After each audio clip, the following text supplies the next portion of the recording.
লাখ টাকার বাগান খায় ১ টাকার ছাগলে। কথাটা কেন বললাম? ধরেন আপনি একটা কাজ করতে গেলেন। কাজ করতে গেলে শুধু ইঞ্জিনিয়ার থেকে ডিজাইন ড্রয়িং নিলে আপনার কাজ শেষ না। আপনাকে রেগুলারলি ইঞ্জিনিয়ারকে দিয়ে তদারকি করতে হবে, সুপারভিশন করতে হবে প্রতিটা কাজে।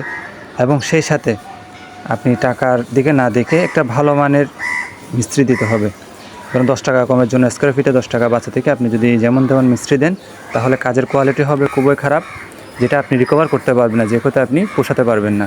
দেখেন এই কলামগুলো অবস্থা দেখেন, নিচে কীরকম উপরে কীরকম, তারপর কোনো সল্টিং নেই। এই সিঁড়িটা দেখেন, আমি আপনাকে উপর থেকে দেখাই। এই সিঁড়িটা যে করেছে, এটার ল্যান্ডিংয়ের মেজারমেন্টটা ঠিক রাখতে পারে নাই, যার ফলে রুমের মধ্যে এটার কোবলাটা চলে আসছে। আমি উপর থেকে দেখাই, এখানে দেখেন মানে এই ফ্লাইটের বাইরের পাশটার কোনো মানে সোজা নেই।